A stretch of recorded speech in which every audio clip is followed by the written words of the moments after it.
ایک نوجوان کافر جو بہت غریب تھا، اس کافر تک خبر پہنچی کہ عرب میں اللہ کے آخری نبی صلی اللہ علیہ وسلم نے اعلان نبوت فرمایا ہے۔ وہ حضور صلی اللہ علیہ وسلم کی خدمت میں حاضر ہوا، کلمہ پڑھا اور مسلمان ہو گیا۔ پھر حضور صلی اللہ علیہ وسلم نے اس کا نکاح کروا دیا، مگر وہ نوجوان اپنی زوجہ کے ساتھ رات نہیں گزارتا تھا۔ لڑکی کے والد بارگاہ رسالت صلی اللہ علیہ وسلم میں حاضر ہوا۔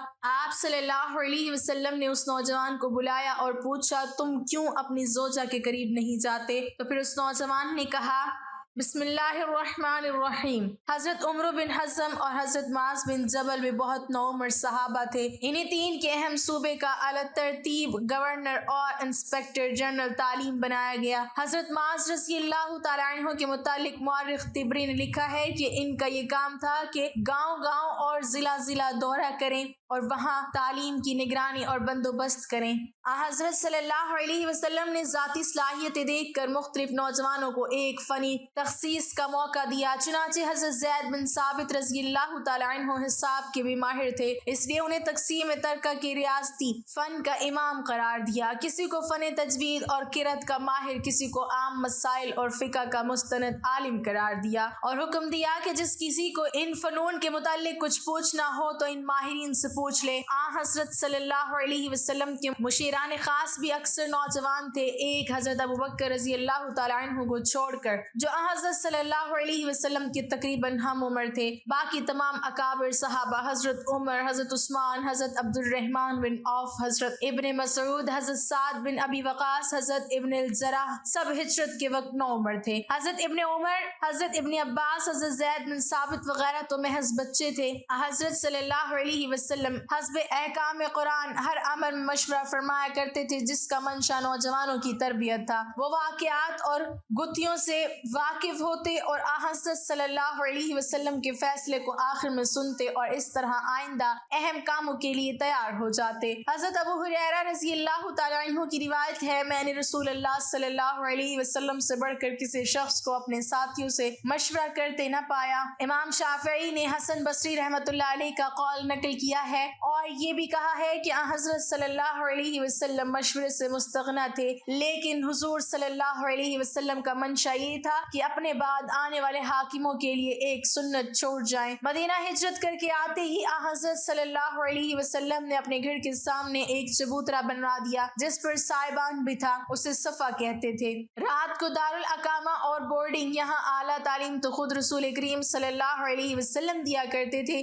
لیکن ابتدائی تعلیم اور لکھنا پڑھنا سکھانا یہ کام نوجوان رضاکاروں کے سپرد تھا۔ ہجرت کے 1.5 سال بعد بدر کی جنگ پیش آئی اور مکہ کے قیدیوں کا فدیہ حضرت صلی اللہ علیہ وسلم نے یہ مقرر فرمایا کہ ہر شخص مدینے کے 10 مسلمان بچوں کو پڑھنا سکھائے۔ حضرت زید بن ثابت رضی اللہ تعالیٰ عنہ نے اسی طرح لکھنا سیکھا، اور ان کی ذہانت کا اندازہ اس سے کیجئے کہ فارسی، حبشی، یونانی اور عبرانی زبانیں بھی اپنے شوق سے مدینہ آنے والے مسافروں سے چند روز میں سیکھ لیں، اور جب حضرت صلی اللہ علیہ وسلم نے انہیں عبرانی سیکھنے کا حکم دیا تو 15 دن میں اس میں مہارت پیدا کر لی، تاکہ یہودیوں سے خط کتابت میں اسلامی محکمہ خارجہ کسی غیر مسلم کا محتاج نہ رہے۔ حضرت زید بن ثابت رضی اللہ تعالیٰ عنہ کے علاوہ دیگر کاتب بھی اکثر نوعمر تھے۔ حضرت علی رضی اللہ تعالیٰ عنہ، حضرت معاویہ رضی اللہ تعالیٰ عنہ، حضرت ابن مسعود رضی اللہ تعالیٰ عنہ وغیرہ سب نوجوان لوگ تھے۔ اس سے بڑھ کر اہم اور ذمہ داری کے کام بھی کثرت سے نوجوانوں کے سپرد کیے جاتے تھے۔ حضرت اسامہ رضی اللہ تعالیٰ عنہ بن زید کو 12 سپہ سالار مقرر کیا گیا۔ جنگ خیبر میں حضرت علی رضی اللہ تعالیٰ عنہ کی عمر مشکل سے 25 سال کی ہوگی، انہیں ایک بہت بڑے مارکے کا افسر بنایا گیا۔ اس کے بعد کے سالوں میں انہیں گورنر اور قاضی جیسے عہدے بھی دیے گئے۔ حضرت عبداللہ بن مسعود رضی اللہ تعالیٰ عنہ دامانی اسلام میں، یہ انہی دنوں کی بات ہے، ابھی چند ہی دن اعلان نبوت کو گزرے تھے اور گنتی کے چند افراد ہی مسلمان ہوئے تھے۔ جو 6-7 لوگ مسلمان ہوئے تھے وہ بھی چھپ چھپ کر نمازیں پڑھا کرتے تھے۔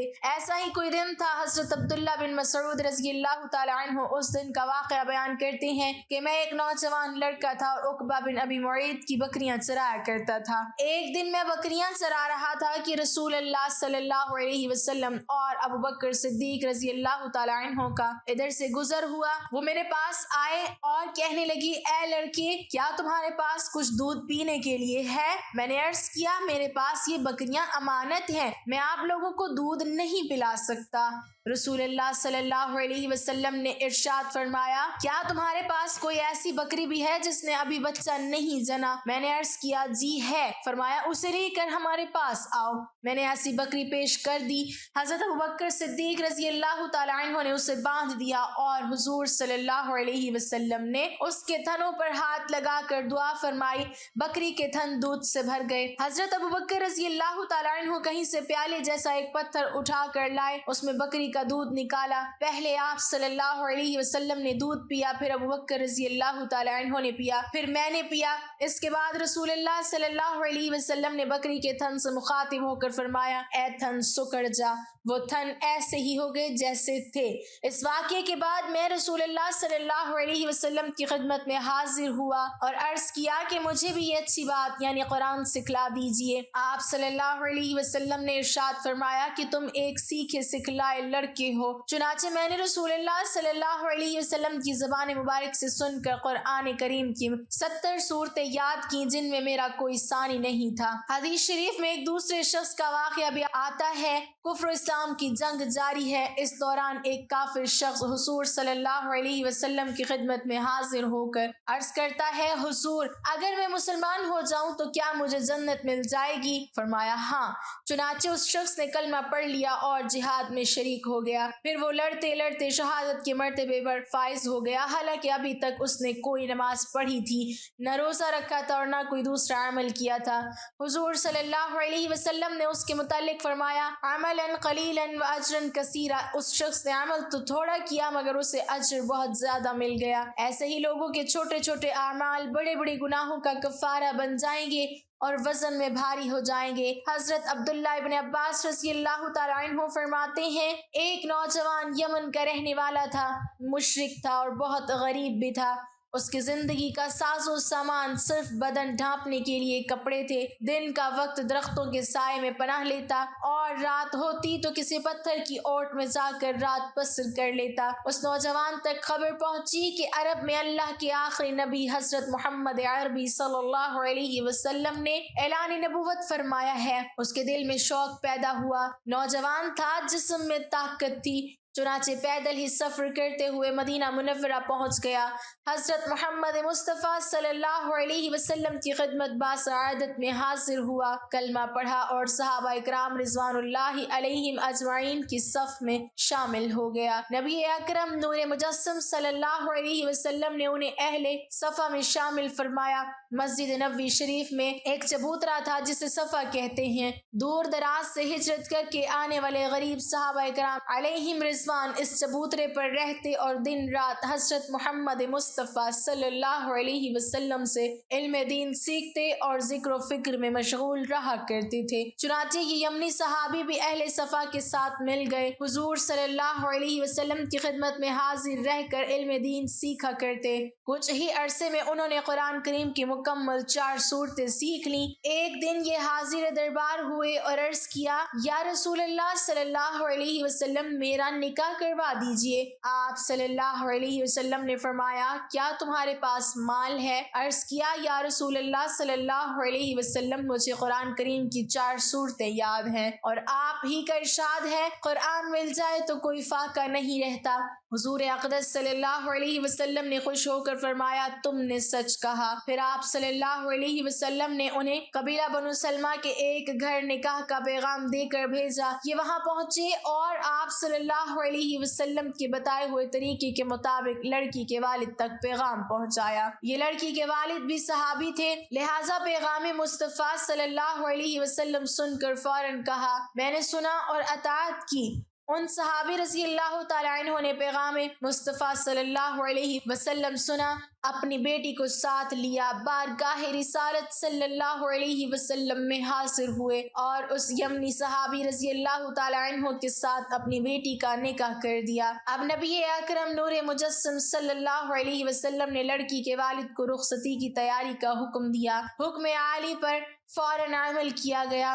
رات ہوئی، وہ صحابی رضی اللہ تعالیٰ عنہ کمرے میں آئے، دیکھا خوبصورت قالین بچھا ہے، بہترین بستر لگا ہوا ہے، چراغ روشن ہے۔ یہ دیکھ کر انہیں ماضی کی یاد آ گئی۔ قالین دیکھا تو خیال آیا ایک وقت تھا جب میں زمین پر درختوں کے سائے میں زندگی گزارتا تھا۔ خوبصورت بستر دیکھ کر پتھروں پر رات گزارتا یاد آیا۔ چراغ دیکھا تو یاد آیا میں نے تو بغیر چراغ کے ہی زندگی گزاری ہے۔ کچھ دیر کے لیے یوں ہی کھڑے اپنا حال اور ماضی سوچتے رہے، پھر کمرے کے کونے میں گئے، اللہ اکبر کہا اور نماز شروع کر دی۔ 2 رکعت ادا کر کے اللہ پاک کا شکر ادا کیا مگر ابھی بھی دل نہیں بھرا، پھر کھڑے ہوئے، پھر 2 رکعت نماز ادا کی، اللہ پاک کا شکر ادا کیا، ابھی بھی دل نہیں بھرا، 2 رکعت مزید اور ادا کی، پھر اللہ پاک کی حمد و ثنا کی، شکر ادا کیا، پھر بھی دل نہیں بھرا، پھر کھڑے ہوئے، 2 رکعت نماز پڑھی، اللہ پاک کا شکر ادا کیا، یوں ہی 2 رکعت پڑھتے رہے، اللہ پاک کا شکر ادا کرتے رہے، یہاں تک کہ پوری رات گزر گئی۔ صبح ہوئی، نماز فجر کے لیے مسجد میں حاضر ہوئے، حضرت محمد مصطفیٰ صلی اللہ علیہ وسلم کی امامت میں باجماعت نماز فجر ادا کی۔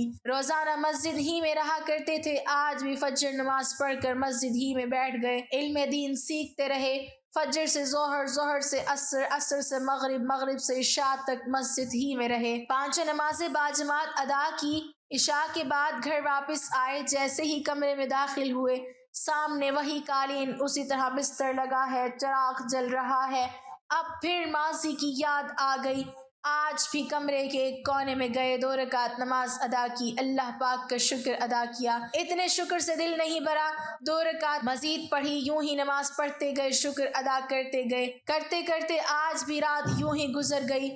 اگلی صبح پھر مسجد میں حاضر ہوئے، 5 نمازیں باجماعت ادا کی، رات کو گھر آئے، پھر وہی کیفیت، 3 راتیں اسی طرح شکر ادا کرتے ہی گزر گئیں۔ چوتھے دن لڑکی کے والد اپنی بیٹی کو ملنے تشریف لائے، بیٹی کا حال پوچھا تو بیٹی نے بتایا کہ میرے شوہر رات کو گھر آتے ہیں، کمرے کے کونے میں کھڑے ہو کر نماز پڑھتے اور اللہ پاک کا شکر ادا کرتے ہوئے ساری رات گزار دیتے ہیں۔ والد صاحب نے یہ بات سنی تو بارگاہ رسالت صلی اللہ علیہ وسلم میں حاضر ہوئے اور ساری بات عرض کی۔ پیارے آقا سردار انبیاء صلی اللہ علیہ وسلم نے یمنی صحابی کو بلا کر پوچھا تمہیں کس چیز نے تیری زوجہ سے دور رکھا ہوا ہے؟ عرض کیا یا رسول اللہ صلی اللہ علیہ وسلم میں مشرک تھا، یمن میں رہتا تھا، میرا اپنا کوئی ٹھکانہ نہیں تھا، پتھروں پر رات بسر کرتا تھا، دن میں درختوں کے سائے میں پناہ لیتا تھا، پھر اللہ پاک نے کرم کیا، مجھے اسلام کی دولت نصیب فرمائی، مجھے قرآن کریم کی 4 صورتیں سیکھنے کی سعادت نصیب ہوئی، اللہ پاک نے قرآن کریم کی برکت سے میرا سینہ روشن فرمایا، جب میں اپنی زوجہ کے کمرے میں جاتا ہوں تو وہاں مجھے بچھے خوبصورت قالین، بہترین بستر اور چراغ وغیرہ دیکھ کر مجھے اپنا ماضی یاد آ جاتا ہے، پھر میں قرآن کریم کی ان 4 صورتوں میں سے ایک کو پڑھتا اور اس میں غور کرتا ہوں تو مجھے کسی چیز میں رغبت نہیں ہوتی اور اللہ پاک کا شکر ادا کرنے میں مصروف ہو جاتا ہوں۔ حضرت محمد مصطفیٰ صلی اللہ علیہ وسلم نے پوچھا وہ کون سی صورت ہے؟ اس پر ان صحابی رضی اللہ تعالیٰ عنہ نے قرآن کریم کی تلاوت شروع کی۔ ترجمہ تمہیں غافل رکھا مال کی زیادہ طلبی نے، یہاں تک کہ تم نے قبروں کا منہ دیکھا۔ صحابی رضی اللہ تعالیٰ عنہ اس صورت کی تلاوت کر رہے تھے، حضرت محمد مصطفیٰ صلی اللہ علیہ وسلم اور وہاں موجود صحابہ اکرام رضوان اللہ علیہم اجمعین سن رہے تھے، وہ صحابی خود بھی رو رہے تھے، حضور اقدس صلی اللہ علیہ وسلم کی مبارک آنکھوں سے بھی آنسو جاری تھے اور وہاں موجود صحابہ اکرام بھی رو رہے تھے۔ یمنی صحابی نے سورۃ التکاثر پوری پڑھی، پھر عرض کیا یا رسول اللہ صلی اللہ علیہ وسلم میرے لیے دعا فرمائیے۔ حضرت محمد مصطفیٰ صلی اللہ علیہ وسلم نے ان کے لیے دعا فرمائی، یا اللہ اس کی بہت مغفرت فرما، اسے تھوڑے پر شکر کرنے والا بنا اور اسے اپنی رحمت سے مالا مال فرما۔ اس واقعے کو 1 ہفتہ ہی گزرا تھا کہ بارگاہ رسالت صلی اللہ علیہ وسلم میں عرض کیا گیا یا رسول اللہ صلی اللہ علیہ وسلم وہ نوجوان صحابی رضی اللہ تعالیٰ عنہ دنیا سے رخصت ہو گئے ہیں۔ حضور اقدس صلی اللہ علیہ وسلم نے کلمہ طیبہ پڑھا اور فرمایا تجہیز و تکفین سے فارغ ہو کر مجھے خبر دو۔ جب جنازہ تیار ہوا بارگاہ رسالت صلی اللہ علیہ وسلم میں عرض کی گئی، آپ تشریف لائے، نماز جنازہ پڑھائی اور اس صحابی رضی اللہ تعالیٰ عنہ کو مخاطب کر کے فرمایا اے نوجوان تجھے جنت مبارک ہو، اللہ تعالیٰ ہمیں بھی صحابہ اکرام رضوان اللہ علیہم اجمعین جیسی زندگی اور انہی جیسی موت نصیب فرمائے، آمین۔ ناظرین کمنٹ باکس میں اللہ تعالیٰ کے 99 ناموں میں سے ایک نام ضرور ٹائپ کریں۔